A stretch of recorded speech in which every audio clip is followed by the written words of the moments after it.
मंगलमय मंगल करण वीतराग विज्ञान नमुताहि जाते भये अरहंतादिमान करि मंगल करि हो महा ग्रंथ करण के काज जाते मिले समाज सब पावे निज पद राज पावे निज पद राज इस भव के सब दुखनी के कारण मिथ्या भाव तिनकी सत्ता नाश करी प्रगटे मोक्ष उपाव प्रगटे मोक्ष उपाव।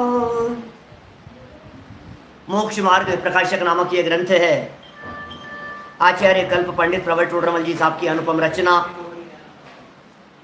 चौथा अधिकार और हमारी भूलें यहाँ बतलाई जा रही थी।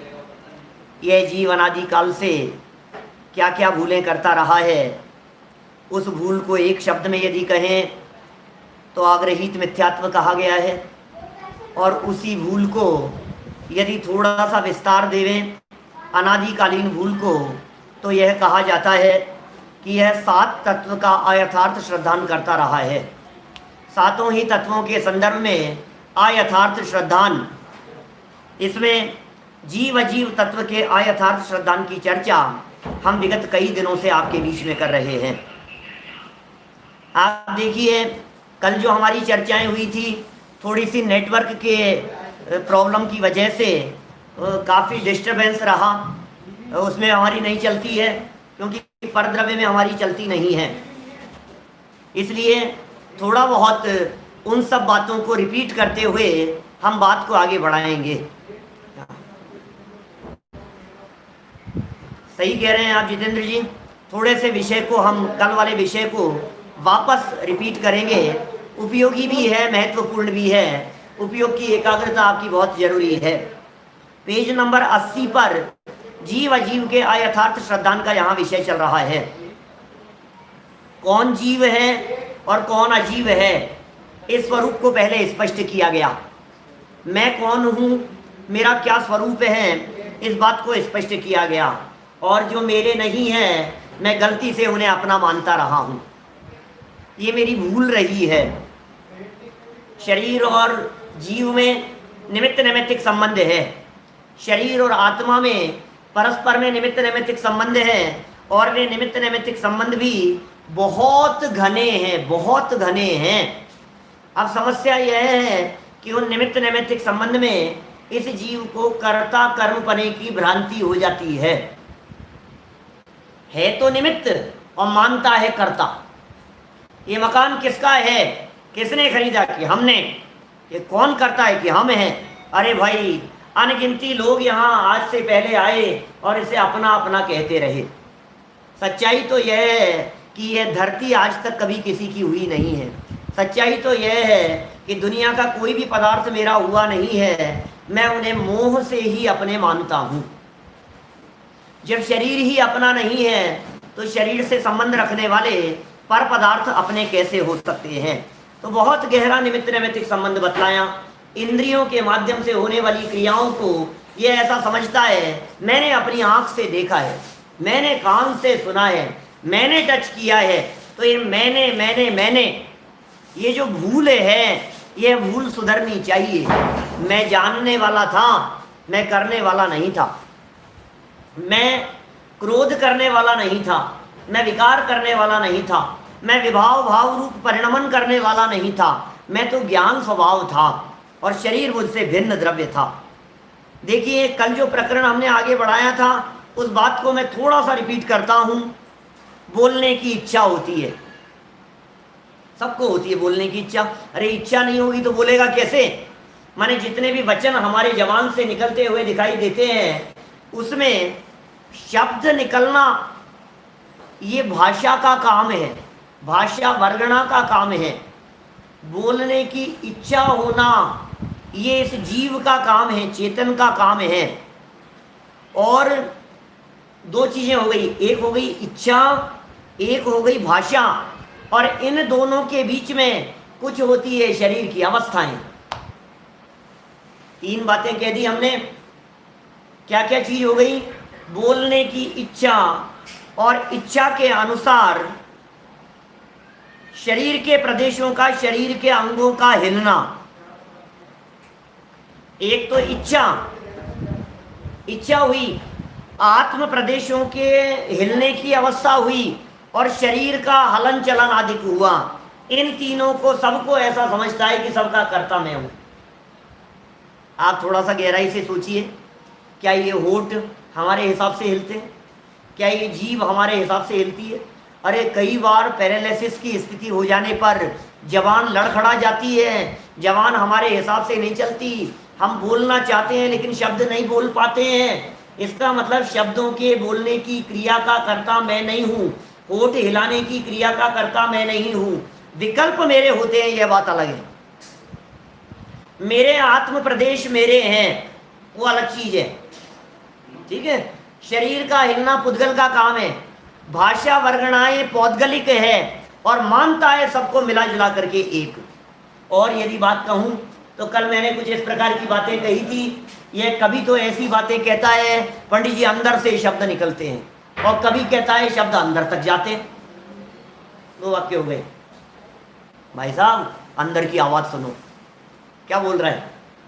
आवाज सुनो, अंदर की आवाज है। तो एक तो शब्द अंदर के कहे, और दूसरी तरफ ये कहा अरे भाई साहब इनके शब्द अंदर तक जाते हैं। गाली देने वालों के शब्दों के लिए भी कहता है अंदर तक जाते हैं, और दूसरा प्रशंसा और भावुकता में बोलने वालों के लिए भी कहता है कि इनके शब्द अंदर तक जाते हैं। लेकिन भाई वस्तु स्थिति यह है कि आत्मा में से न तो शब्द निकलते हैं, न आत्मा में शब्दों का प्रवेश होता है। यह आत्म तत्व तो वचनातीत है, शब्दातीत है। मैं जो चैतन्य तत्व हूँ उसमें शब्द नहीं है, मैं जो चैतन्य तत्व हूँ उसमें वचन नहीं है, उसमें वचनों का प्रवेश नहीं है। इसलिए वचनों को बोलने की आकुलता, और वचन किसी ने कुछ कह दिए तो उन्हें सुन करके परिणामों की आकुलता, ये समझदारी का काम नहीं। सारे झगड़े ही जबान से होते हुए दिखाई देते हैं। दुनिया भर में जितने भी देखोगे आप, बोलने का ही झगड़ा है, और लेना देना क्या है। बात बात में घर टूट जाते हैं, बात बात में विवाद हो जाते हैं, बात बात में मनमुटाव हो जाते हैं, बात बात में ये जीव दुश्मनियां पाल लेता है। कारण क्या है? जवान, बोलने में असावधानी, पर इसमें सारी गड़बड़ हो गई। अब ये कह रहे हैं तुमने जो ये समझा कि सामने वाले ने ऐसा बोला, अब हम ये समझा रहे हैं जो भी सामने वाले ने बोला है ये भाषा वर्णना का काम था, उसका कुछ कर्तव्य नहीं था उसमें। क्या समझ में आ रही है सब बात? तो एक तो बात कह दी थी भाषा वर्णना के संदर्भ में, फिर एक बात कही थी, यहाँ कल वाली बात कह रहा हूं, गमनाधिक क्रिया होती है। बोले इस क्रिया में इच्छा तो जीव की है, और जो गमन हो रहा है, जो चलना फिरना हो रहा है, उसमें आत्म प्रदेशों का हिलना अपना, और शरीर का अपनी योग्यता से। वहां भी तीन चीजें हो गई। हम जब चलते हैं ना साहब, वेद विज्ञान का अभ्यास करने की जरूरत है। अभ्यास नहीं करेंगे तो कुछ तथ्य हाथ नहीं लगेगा। गहराई से अभ्यास कीजिए। चलने की इच्छा मेरी है, ठीक है, आत्म प्रदेशों का गमन, आत्मा जो गमन कर रहा है वो मेरा गमन है, और शरीर का जो चलना फिरना हो रहा है ये जड़ की, पुद्गल की, अचेतन की क्रिया है। और इन सब को मिला करके ये मानता है कि मैं चला रहा हूं, मैं चल रहा हूं। अभी देखिए, हमारा काम तो इच्छा और आत्म प्रदेशों का गमन था, निमित्त उसका, और शरीर हिला। एक बात पलट करके कह दी टोडरमल जी ने, बात में कसावट लाने के लिए, मजबूती के लिए ये बात कह दी कि कभी ऐसा भी होता है कि शरीर के हलन चलन की क्रिया होती है, उससे आत्मा हिलता डुलता है। क्या कह रहे हैं? कभी ऐसा होता है आत्मा के विकल्प और शरीर का हलन चलन, कभी शरीर के हिलने की अवस्था, हाथ धूज रहा है, गर्दन हिल रही है, ऐसे गर्दन हिल रही है, तो शरीर का हलन चलन और उसमें आत्मा के प्रदेश हिल रहे हैं। तो कभी आत्मा के अनुसार शरीर और कभी शरीर के अनुसार आत्मा। ये कह रहे हैं इसमें निमित्त नैमित्तिक संबंध है,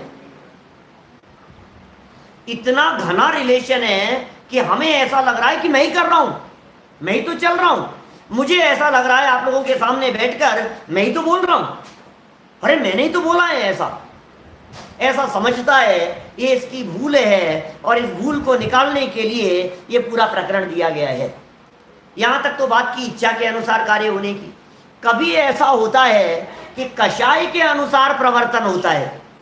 क्या एक नया बिंदु दिया, जब इसके कषाय भाव होते हैं तो शरीर की विविध प्रकार की चेष्टाएं होती है।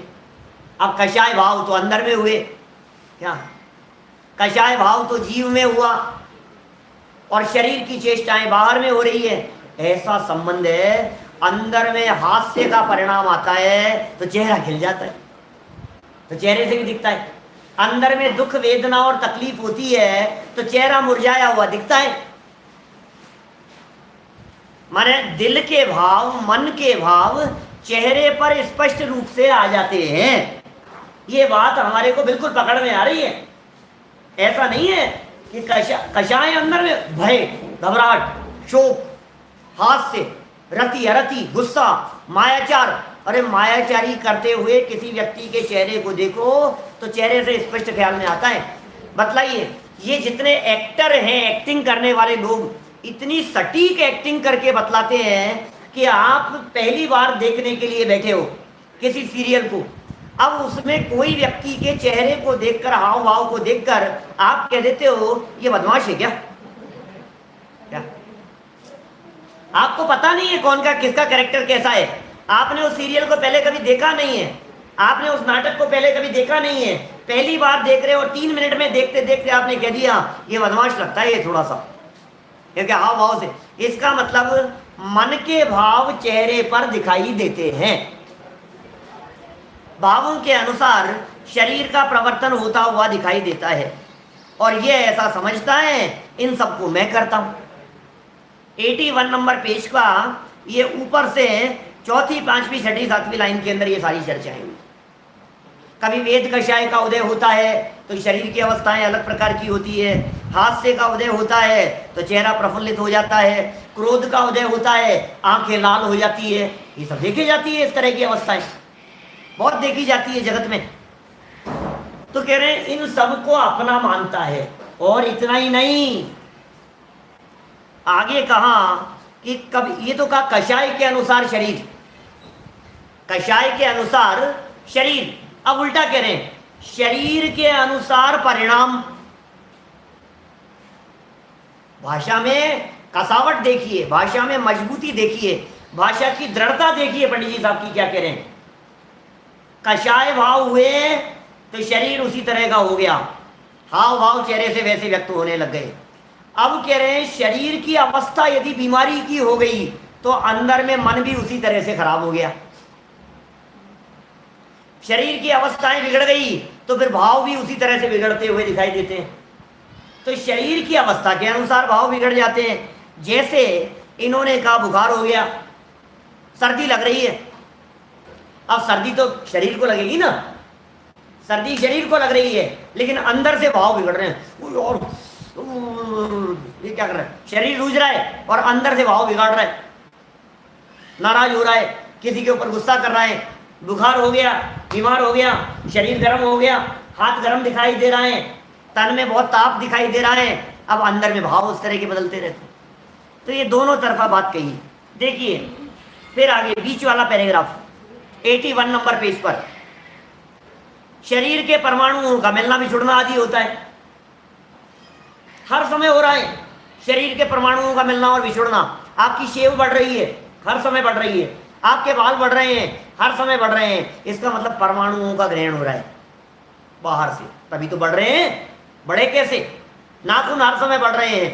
अरे प्रति समय श्वास आ रही है, तो श्वास आ रही है और श्वास के माध्यम से ऑक्सीजन के परमाणु और भी जो वायु के परमाणु हैं वो सब के सब अंदर ग्रहण कर रहा है। अकेला ग्रहण ही नहीं, छोड़ेगा नहीं तो भी मर जाएगा। अंदर नहीं होगी, अंदर जाएगी नहीं तो भी मर जाएगा। इसलिए हवा का निकलना भी जरूरी है और हवा का अंदर जाना भी जरूरी है। तो परमाणुओं का ग्रहण करना और छोड़ना ये बराबर हो रहा है। शरीर स्कंद है, खंड खंड हो जाते हैं, कभी मोटा हो जाता है, वजन बढ़ जाता है, कभी दुबला पतला कमजोर हो जाता है। सबको एक मान करके ऐसा समझता है मैं मोटा हो गया, मेरा वजन बढ़ गया, मैं काला हो गया, मैं गोरा हो गया, मैं कितना सुंदर दिखाई देता हूँ। ये सब मान्यताएं, खोटी मान्यताएं इसकी चलती रहती, अंग भंग हो जाते हैं। बालक समझता है, वृद्ध समझता है, युवा समझता है, इत्यादि रूप मानता है। यहाँ तक की चर्चा कल तक हम आपके बीच में कर चुके थे। थोड़ी नेटवर्क की प्रॉब्लम की वजह से कल इतनी व्यवस्थित नहीं चली क्लास, इसलिए आज हमने उसको पुनः रिपीट किया है सारे विषय को। अब आगे बढ़ता हूँ, एक एक लाइनें पढ़ता हूँ, सुंदर चर्चाएं हैं, मजा आएगा। तथा शरीर की अपेक्षा गति क्या कुल अधिक होते हैं। शरीर की अपेक्षा से गति होती है, कुल होते हैं, उन्हें अपना मानता है। मैं मनुष्य हूं ऐसा समझ लेता है। क्योंकि ये आग्रहित मिथ्यात्व है, क्योंकि यहाँ अनादिकालीन भूल बतला रहे हैं, इसलिए मनुष्य तो अनादिकाल से नहीं मान रहा है। तो क्या होता है, कभी चींटी बन गया तो अपने आप को चींटी मानता है, नाम नहीं जानता है। कभी हाथी बन गया, घोड़ा बन गया तो अपने आप को हाथी घोड़ा मानता है। शब्द नहीं समझता है कि मैं हाथी हूं या घोड़ा हूं, लेकिन मानता ऐसा है कि मैं ऐसा ही हूं, तिर्यंच हूं, मैं क्षत्रिय हूं, मैं वैश्य हूं, इत्यादि रूप मानता है। माने कभी अपने आप को नारकी मानता है, कभी अपने आप को देव मानता है। नारकी मानना, देव मानना, तिर्यंच मानना, गधा घोड़ा कुत्ता बिल्ली मानना, इसका मतलब कहना ये चाहते हैं अनादिकाल से देह में एकत्व बुद्धि बरत रही है। कुल मिलाकर के बात ये, जिस शरीर अवस्था को प्राप्त होता है उस शरीर अवस्था को ऐसा मानता है यही मैं हूं, यही मैं हूं। देखिए, तथा शरीर का संयोग होने और छूटने की अपेक्षा जन्म मरण होता है ऐसा मानता है। मेरा जन्म हो गया, अरे पता है आज तो मेरी बर्थडे है, क्या जून महीने में मेरी बर्थडे आती है, इतनी तारीख को मेरी बर्थडे आती है। आज तो हमारी ये है कि भाई ये शरीर के संयोग की अपेक्षा से बात कह रहा है, और जो तू जन्म दिवस कह रहा है वो शरीर की अपेक्षा से होने वाले जन्म दिवस भी झूठा है। क्यों? क्योंकि मनुष्य जन्म तो तू जब गर्भ में आया था तब धारण हो गया था। क्या तो तुमने ऐसा क्या समझ लिया? पिताजी साहब समझ में आ रही है क्या बात? क्या मनुष्य जन्म जो है वो तो ऐसा समझ लिया था कि मेरा जन्म हुआ ना तब मिला है, उससे 9 महीने पहले मिल गया था। तो यदि आप ऐसे मानेंगे तब तो ऐसी स्थिति होगी। आजकल तो लोग जन्म भी बदल लेते हैं अपनी इच्छा के अनुसार। 1-2 दिन आगे पीछे यदि कोई रामनवमी आ रही हो, महावीर जयंती आ रही हो, दिवाली आ रही हो, कुछ ऐसा पर्व आ रहा हो, जन्माष्टमी आ रही, ऐसा सोचता है ये व्यक्ति, थोड़ा सा 2 दिन पहले ऑपरेशन करवा लो, क्या तो सारी कहानी बदल जाएगी। फिर तो ये कहेगा 2 दिन पहले यदि जन्म हो गया तो अच्छे मुहूर्त में जन्म हो गया, अच्छे मुहूर्त में जन्म हो गया। अरे तुमने ऑपरेशन से बदल लिया है, जन्म तो असली 9 महीने पहले हुआ था। शरीर के संयोग की अपेक्षा से अपना जन्म मानता है और छूटने की अपेक्षा से मरण होना मानता है। उसे अपना जन्म मरण मानकर मैं उत्पन्न हुआ हूं और मैं मरूंगा, हमारी मिथ्या मान्यताओं की चर्चा चल रही है, हमारी विपरीत मान्यताओं की चर्चा चल रही है। सारा झगड़ा हमारी मान्यताओं का है। मर जाऊंगा, ये विकल्प कितना तकलीफ देने वाला है आप कल्पना नहीं कर सकते हो। मर जाऊंगा, ये जितना चल रहा है ना इस महामारी में दुनिया भर में, किस बात की तकलीफ है? मास्क लगाओ, ये करो, सावधानी से रहो भाई साहब चलते समय, और डिस्टेंसिंग, सोशल डिस्टेंसिंग का ध्यान रखो, टच मत करना, आते पहले हाथ धो, ये करो वो करो। प्रॉब्लम क्या है? मर नहीं जाऊं। प्रॉब्लम क्या है बताओ? जब मरना होगा तब मरेगा, या मैं मरता ही नहीं हूं इस बात का विश्वास होगा, तो फिर तुम्हें घबराहट नहीं होगी। ज्ञानियों को मरण का भय नहीं हुआ करता, सम्यक दृष्टियों को मौत का डर नहीं होता, सम्यक दृष्टियों को मौत की घबराहट नहीं होती, सम्यक दृष्टियों को इहलोक भय, परलोक भय, मरण भय, अकस्मात भय, आरक्षा भय, अगुप्ती भय, ये भय नहीं होते सम्यक दृष्टियों को। सम्यक दृष्टि निर्भय हुआ करता है। कौन मरे? मरे अनंत बार बिन समझे। अब नहीं मरेंगे भाई साहब। सुनील जी भाई साहब, मान्यता छूटने का समय आ गया है क्या? मान्यता छूटती नहीं है, इसकी जगह पर यह लिखिए कि मान्यता छूटने का काल आ गया है, मान्यता बदलने का काल आ गया है। अब समय आ गया है, अब ये मिथ्या मान्यता टिकेगी नहीं, अब ये मिथ्या मान्यता ज्यादा लंबे समय तक रहेगी नहीं। समय बदल गया है, अवसर बदल गया है। चिंता मत करो, घबराने की जरूरत नहीं है। ये तत्व ज्ञान का अभ्यास, ये निरंतर अभ्यास, ये निरंतर वेद विज्ञान का चिंतन हमारी मान्यताओं के ऊपर चोट मार रहा है, चोट मार रहा है, चोट मार रहा है, चोट मार रही है। और क्षण मात्र ऐसा आने वाला है कि ये मान्यताएं टूट करके धराशायी हो जाएगी। ढूंढते रह जाओगे भाई साहब इस मिथ्यात्व को, ये मिथ्यात्व टिकेगा नहीं। क्या अनादि काल की मान्यताएं छूटती नहीं ऐसा मत कहो। अनादि काल की मान्यता है, आज तक छूटी नहीं ये कहो। छूटी नहीं है, छूटेगी नहीं कि ऐसा नहीं। क्या छूटेगी भाई साहब? छूट रही है। क्या अभी छूट रही है? आज छूट जाए ये अवसर आ गया है। टोडरमल जी का वरद हस्त हमारे माथे पर है, गुरुदेव हमारे ऊपर विराजमान है, वीतरागी संत दिगंबर संतों का आशीर्वाद हमारे साथ में है, भगवान महावीर स्वामी की वाणी हमारे हृदय में प्रवेश कर रही है। सुनो, जब भगवान महावीर स्वामी की ये वीतरागी वाणी और जब ये वेद विज्ञान की चर्चाएं जब हमारे हृदय के अंदर प्रवेश करेगी तो दो ही चीजें रह सकती, दो में से एक ही चीज रह सकती है, या तो मिथ्या मान्यता बची रहेगी या भगवान महावीर स्वामी की वाणी। जब वीतरागी जिनेंद्र देव की वाणी हृदय में प्रवेश करती है तो मिथ्यात्व रूपी अज्ञान, अंधकार और मान्यता को छोड़ करके भाग जाना पड़ता है। छूट जाएगी ये मान्यता, मरने का डर निकल जाए। ये जिनवानी डराने के लिए नहीं है, ये जिनवानी डर निकालने के लिए है। क्या डर निकल जाए हमेशा हमेशा के लिए? क्या बिल्कुल तथास्तु कह दिया हमने। क्या आपको घबराने की जरूरत नहीं है, आपको चिंता करने की जरूरत नहीं है, आपको विकल्प करने की जरूरत नहीं है। ये मंगल आशीर्वाद मिल रहा है। यहाँ पर मान्यताएं तोड़ने के लिए मान्यता बतलाई जा रही है। अरे मान्यताएं तो थी, ये पढ़ क्यों रहे हैं? ये चर्चा किस लिए पढ़ रहे हैं कि ये भूल है? अरे आज तो गलती पकड़ में आ गई भाई साहब। ये तो प्रसन्नता का दिन है, ये तो उत्साह का दिन है। इससे ज्यादा खुशी की और क्या बात हो सकती है कि मुझे मेरी गलती का पता लग गया। मैं दुखी था आज तक, मैं परेशान हो रहा था आज तक, और परेशानी का कारण क्या था?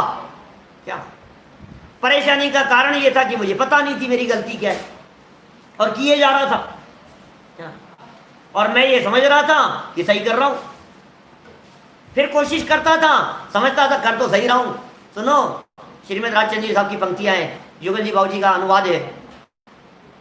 सुख प्राप्ति हेतु प्रयत्न करते, सुख जाता दूर है, तू क्यों भयंकर भाव मरण प्रवाह में चकचूर है।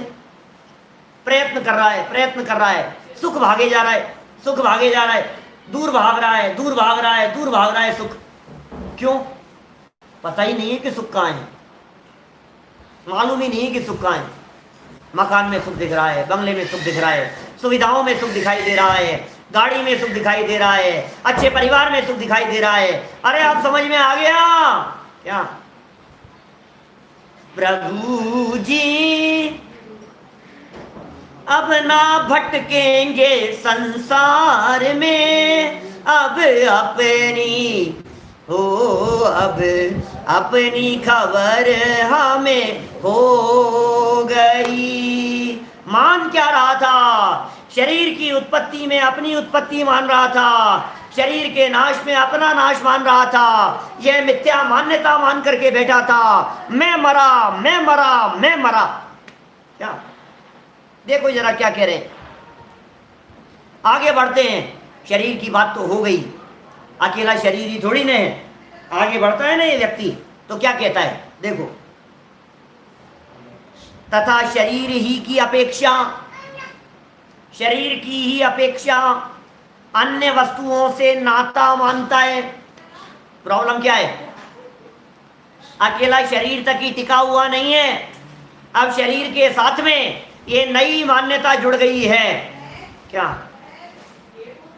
क्या मान्यता जुड़ गई है, ये अन्य वस्तुओं से नाता मानता है जिनके द्वारा शरीर की उत्पत्ति हुई, उन्हें अपने माता पिता मानता है। बोलो, ऐसा समझता है इनसे उत्पत्ति हुई, ये मेरे माता पिता हैं, इनसे शरीर की उत्पत्ति हुई है, इनसे शरीर बना है, ये मेरे जन्मदाता हैं। जो शरीर को रमण कराए उसे अपनी रमणी मानता है, अपनी पत्नी मानता है, अपनी स्त्री मानता है। जो शरीर से उत्पन्न हुआ उसे अपना पुत्र मानता है। सारी मान्यताएं हैं भाई साहब, ऐसा ही हो रहा है। ये शरीर संबंधी जितनी भी मान्यताएं हैं, ये सारी मान्यताएं इस लॉकडाउन के खुलते खुलते भाई साहब ये सब खुल जानी चाहिए।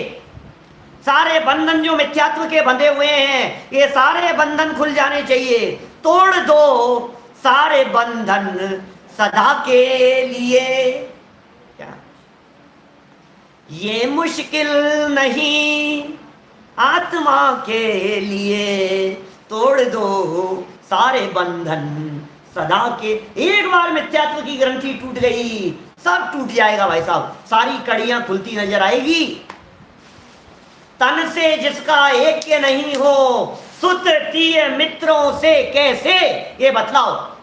शरीर से जिसका अपनापन नहीं है, पुत्र से अपनापन कैसे हो सकता है, मित्र से अपनापन कैसे हो सकता है, माता पिता से अपनापन कैसे हो सकता है, पुत्र पुत्री से अपनापन कैसे हो सकता है, भाई बहनों से अपनापन कैसे हो सकता है, ये बतलाइए। एक बार शांति से बैठकर सुनो तो सही इन चर्चाओं को। क्या समझ में आ रही है बात? सुनो एक बार, शांति से बैठो एक बार, ये बहुत गंभीर चर्चाएं चल रही है। अभी टूट जाए सारी मान्यताएं, ऐसी है बातें। देखिए, शरीर को उपकारी हो उसे मित्र मानता है।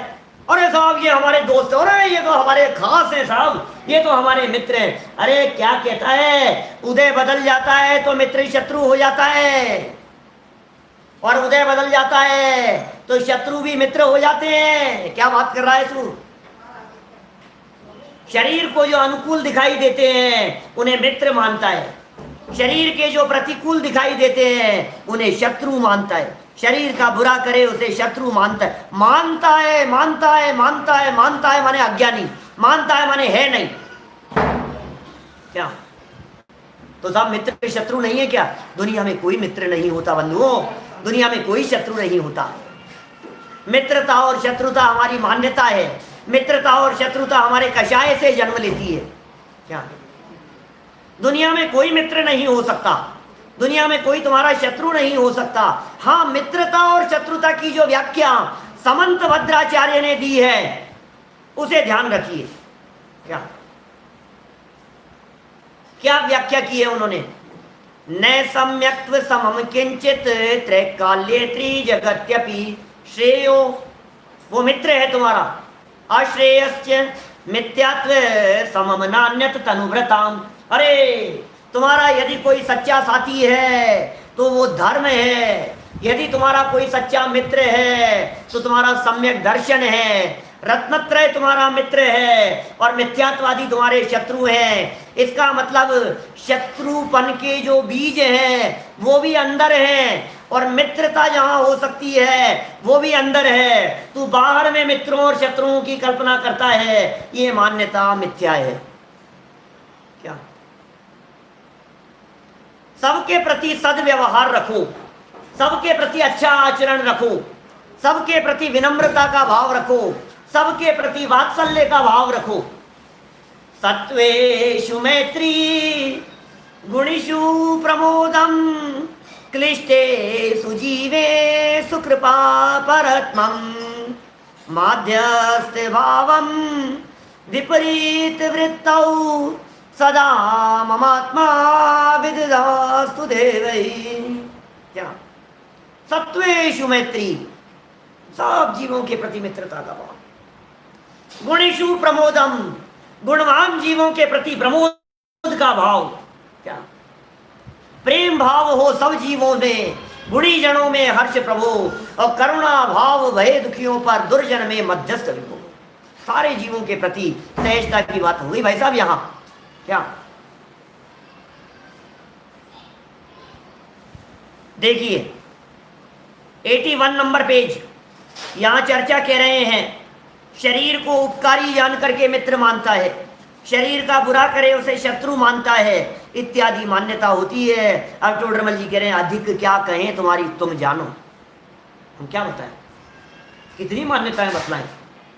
कभी बोलने का मानता है, कभी चलने का मानता है, कभी जन्म देने वालों का मानता है, जन्म देने का मानता है, कभी पत्नी पुत्रादिक से संबंध मानता है, और थोड़ा सा दूर चले जावे तो फिर यार दोस्तों तक पहुंच जाता है, दुश्मनों तक चला जाता है। अधिक क्या कहें, जिस तिस प्रकार से अपने को और शरीर को एक मानता है।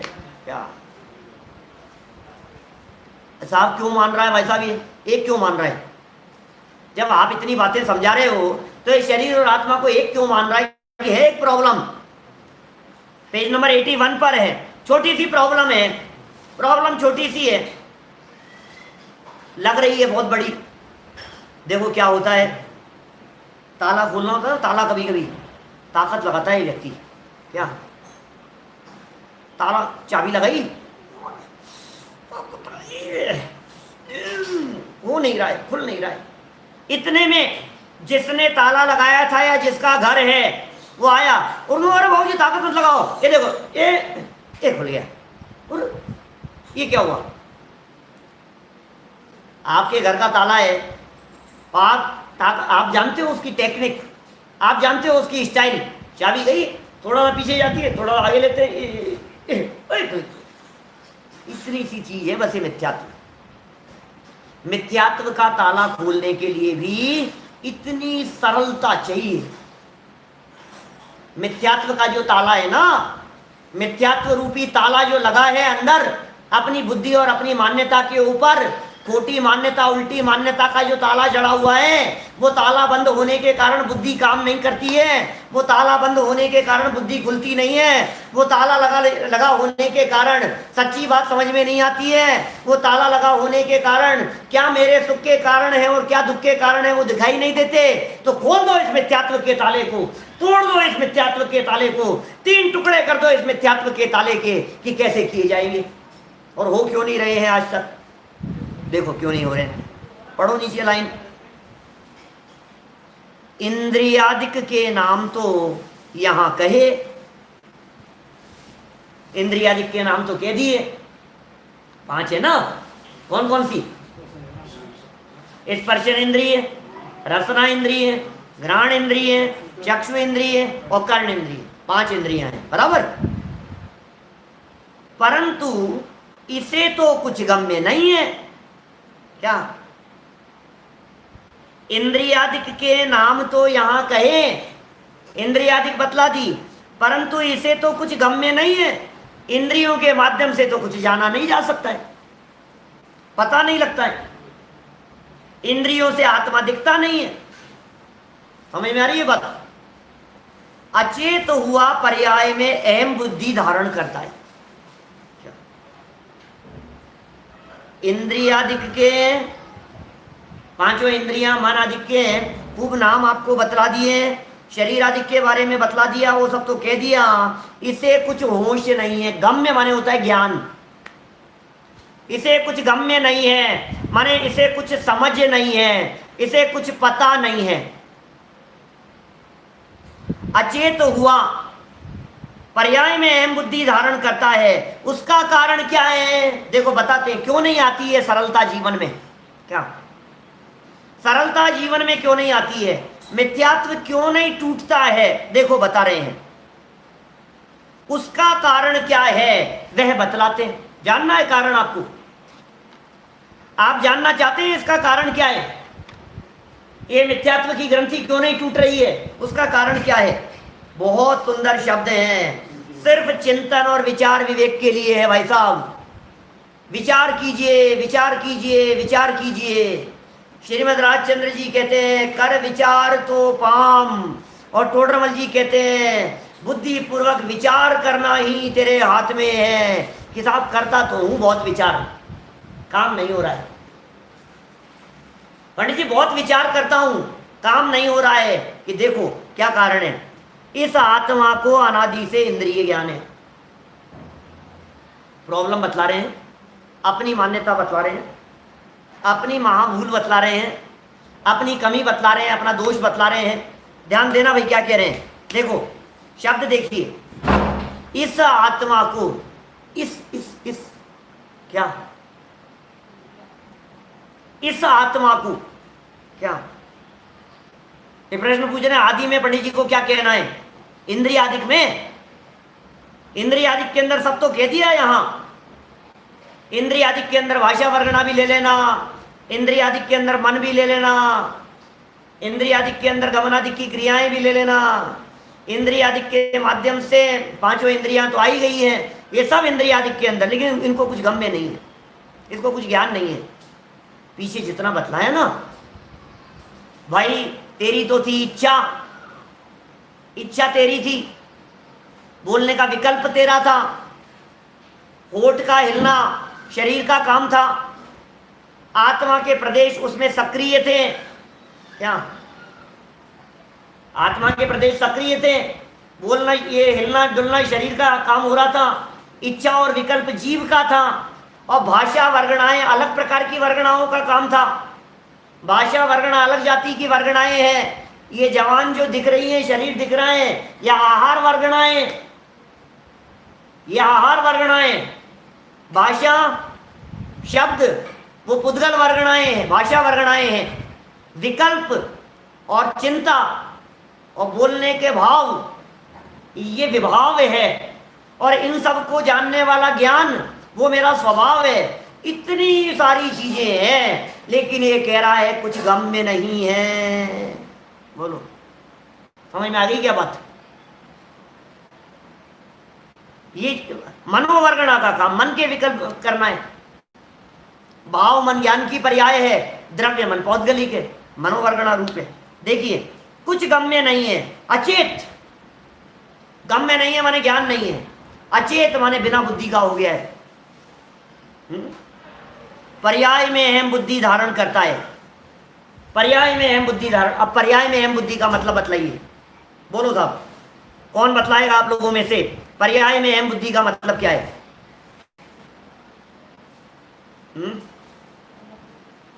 पर्याय में अहम बुद्धि का मतलब है शरीर को आत्मा मानता है। पर्याय में अहम बुद्धि का मतलब है मैं संजीव गोदा हूं। पर्याय में अहम बुद्धि का मतलब है मैं मनुष्य हूं। पर्याय में अहम बुद्धि का मतलब क्षण क्षण वाली पर्याय नहीं है।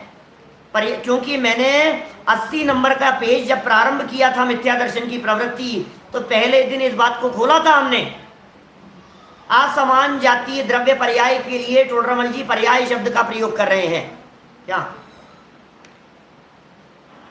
यहां जो पर्याय शब्द का प्रयोग है, ये पूरा का पूरा प्रयोग असमान जातीय द्रव्य पर्याय के लिए है। क्या शब्द दिए? पर्याय में अहम बुद्धि धारण करता है। अहम माने क्या होता है? मैं ये मैं हूं, है तो यहां सब मिला जुला, और मानता है मैं हूं। अब मैं मानता हूं तो सोचता है अब ये छूटेगा, तो सोचता है मैं मरूंगा। ये बीमार पड़ गया तो समझता है मैं बीमार पड़ गया। इसकी अवस्था बिगड़ गई तो कहता मेरी बिगड़ गई। अरे भाई, शरीर की अत्यंत अस्वस्थता के बीच में भी तुम स्वस्थ हो सकते हो। क्या शरीर की अस्वस्थता के काल में, बीमारी के काल में, अशक्तता के काल में, शरीर ने काम करना बंद कर दिया, उस काल में शरीर हलन चलन बंद हो गया, उस काल में भी तुम अपने आत्म तत्व का अवलंबन लेकर 100% स्वस्थ हो सकते हो। अहम बुद्धि धारण करता है।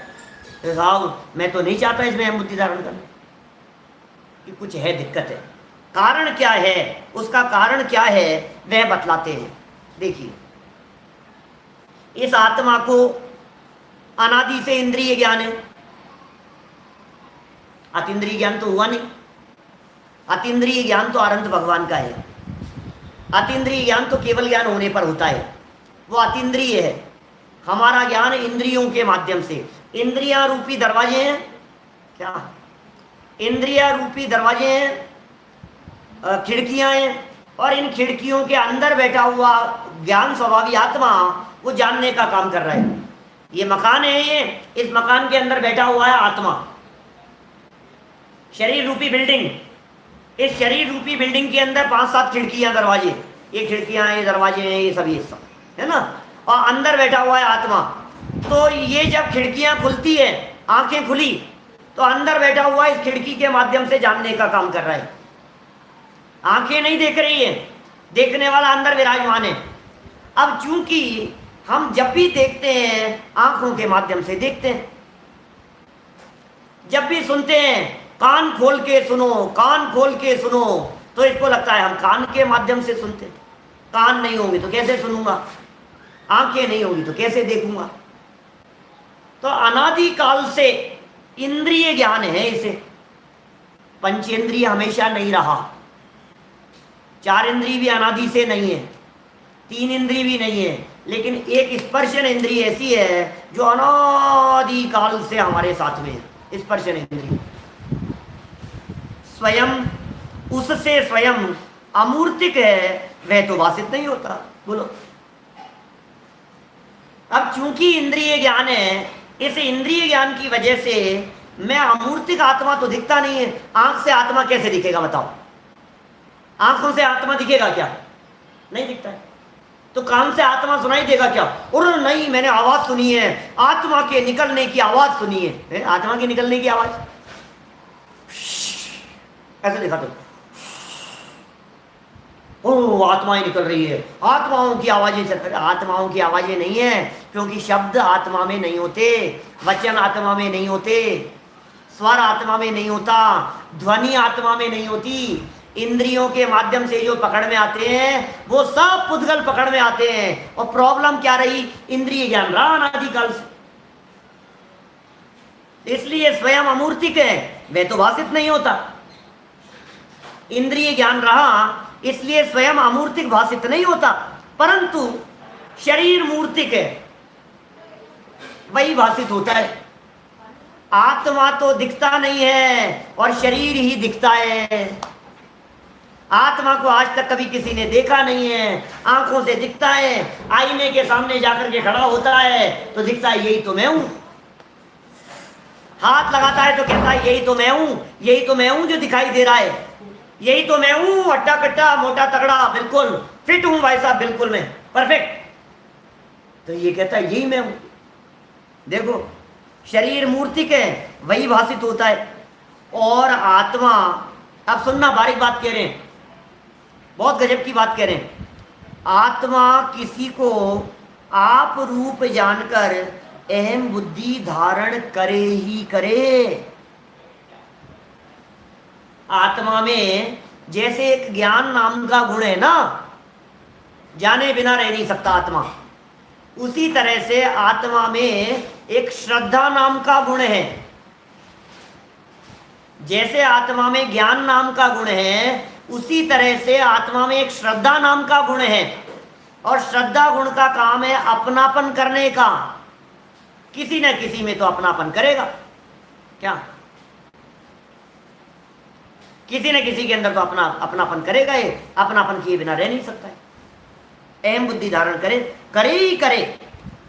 तो जब स्वयं पृथक भाषित नहीं हुआ, तब उसके समुदाय रूप पर्याय में अहम बुद्धि धारण करता है। क्या कह रहे हैं, जब स्वयं ने अपने आप को भिन्न नहीं देखा, जब स्वयं ने अपने आत्मा को भिन्न नहीं जाना, तो जो दिख रहा था उसमें अपनापन कर लिया, जो मिला उसे अपना मान लिया। जैसे समझिए आप, किसी बालक का जन्म हुआ, अब जो प्यार करती हुई दिखाई दे रही है उसी को मां मान लिया उसने।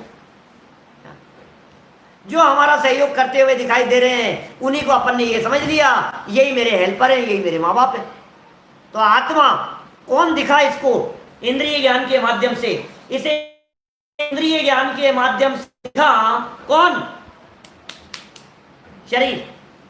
और अपनापन किए बिना ये रह नहीं सकता, अपनापन किए बिना ये टिक नहीं सकता, एक समय भी अपनेपन के बिना रहेगा नहीं। तो किसमें अपनापन करें? आत्मा को जान लेता तो आत्मा में अपनापन कर लेता। आत्मा जानने में आया नहीं तो जो शरीर जानने में आता है उसमें अपनापन करता है, एम बुद्धि धारण किए रहता है। और इन सब के पीछे यदि कोई कारण है तो उसका नाम है मिथ्यात्व। मिथ्यात्व का जोर है। कल हम चर्चा करेंगे आपके बीच में उस मिथ्यात्व के जोर के संदर्भ में। आप दिन भर प्रैक्टिस करने का प्रयास कीजिए। इंद्रिय ज्ञान होते हुए भी, महत्वपूर्ण बात कह रहा हूं, प्रैक्टिस के लिए कह रहा हूं, आज इस मिथ्यात्व की ग्रंथि के टुकड़े हो जाने चाहिए। होमवर्क है आपके लिए। कल सुबह आए तो मिथ्यात्व को तोड़ के आना मेरे सामने। अरे साहब कठिन काम है। अरे कुछ कठिन नहीं है उल्लास भाई, उल्लास भाई बहुत सरल बात है। सुबह तक हो जाए। अरे सुबह तक क्या, अभी हो जाएगा। तो करना क्या है पंडित जी, एक बात बतलाओ। करना यह है प्रैक्टिस करो, प्रैक्टिस करो, प्रैक्टिस करो, प्रैक्टिस करो। क्या प्रैक्टिस करें? कल तक ये प्रैक्टिस करो, मैं कौन हूं, शरीर कौन है, मैं कौन हूं, शरीर कौन है। अब ये अभ्यास, इस भेद विज्ञान का अभ्यास, और जो अपनेपन करने की जो धारा है, इंद्रिय ज्ञान होते हुए भी जब इंद्रियों के माध्यम से न जानते हुए ये हमारा ज्ञान आत्मा को जानने में प्रवृत्त होता है तो आंख नाक कान सब धरे रह जाते हैं। आंख नाक कान काम नहीं आएंगे तो फिर इंद्रिय ज्ञान नहीं होगा। हमारा ज्ञान वर्तमान में अतीन्द्रिय हो जाएगा। क्या? आत्मा का अनुभव अतीन्द्रिय ज्ञान से होगा, इंद्रिय ज्ञान से नहीं होगा। इंद्रियों के दरवाजे बंद करो और ज्ञान को ज्ञायक में लगाओ, और ज्ञान को ज्ञायक में लगाते हुए रसास्वादन करो अतीन्द्रिय आनंद का। हम सभी को ऐसा अतीन्द्रिय आनंद का रसास्वादन अल्पकाल में हो, शीघ्रातिशीघ्र हो, और कल तक वेद विज्ञान का अभ्यास करते हुए हम यहाँ आकर के विराजमान होवे सभी। फिर और क्या बात और क्या कमी रह गई है उसकी चर्चा कल यथा समय करेंगे। अभी की बात को यहीं विराम देते हैं। जय श्री राम। निज निधि निज में बताई यह अनंत उपकार है, उसके लिए जिन वाणी माँ को वंदना शतवार है, वंदना शतवार है। 9 बाणों का मंत्र।